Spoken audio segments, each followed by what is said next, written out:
Nous sommes en guerre.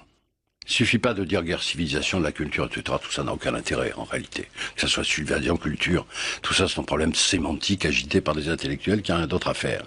C'est une guerre. Et quand on fait une guerre, on fait la guerre. Nous ne faisons pas la guerre.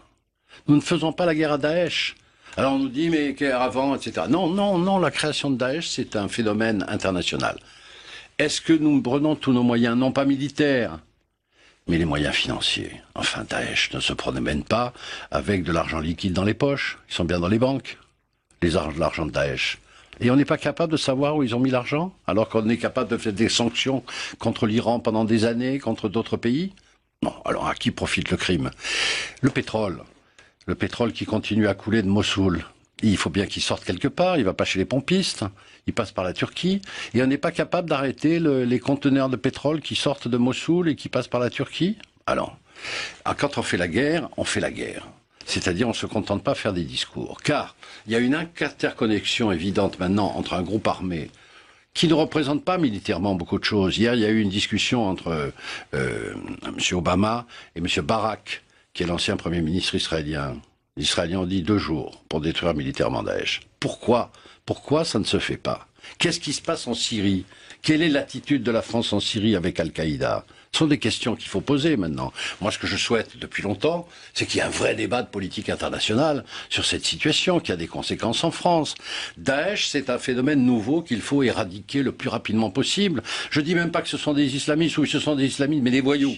Comment peut-on expliquer qu'on ait donné l'autorisation à quelqu'un qui est fiché comme salafiste de rentrer dans un Céveso 2 sans qu'on puisse examiner avant qu'il ait été salafiste? On donne l'autorisation à quelqu'un de pouvoir rentrer dans une usine qui est pleine de bonbonnes de gaz, qui peut risquer un attentat. La coordination n'est pas faite.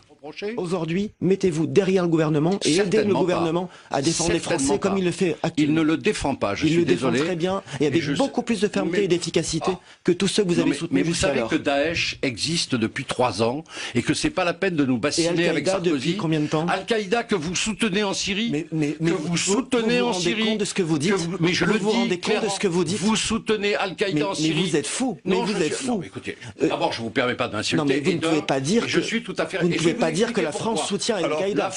Merci d'expliquer vos propos. Merci de justifier ces propos assez étonnants. Voilà, non, ils ne sont pas étonnants. Je vais vous expliquer. Inacceptable, monsieur. La France soutient les rebelles syriens qui sont soi-disant des rebelles démocrates. Des rebelles syriens démocrates en Syrie contre M. Assad. C'était au début de l'insurrection. Qui a récupéré les rebelles syriens démocrates? Al-Nosra. Qu'est-ce que c'est qu'Al-Nosra? Vous savez bien. Al-Nosra, c'est pas Al-Qaïda? Pas tous les rebelles, vous le savez bien. Ah, pas tous les rebelles. C'est-à-dire, certains rebelles ont été récupérés par Al-Qaïda avec des armes françaises. Monsieur Gaziane, vous ne pouvez pas dire que la France soutient Al-Qaïda. Nous continuons à fournir des armes à Al-Nosra. Par l'intermédiaire des rebelles syriens. Mais je le dis, je l'ai dit à M. Le Drian en commission de la défense, je l'ai dit à M. Fabius, comme tous les autres députés. Il va falloir éclairer tout ça. L'attitude de la France en Syrie n'est pas nette. En Syrie alors? Soutenir Assad contre Assad, mais ne pas se mêler de cette affaire. Nous avons pris position pour les sunnites. Nous sommes les alliés inconditionnels de l'Arabie Saoudite et du Qatar avec les sunnites. On sait très bien que l'Arabie Saoudite soutient les sunnites d'Al-Nosra. Ils sont armés contre Assad, parce qu'Assad il est chiite. Tout ça, c'est un problème complexe que peut-être vous ne connaissez pas, mais renseignez-vous.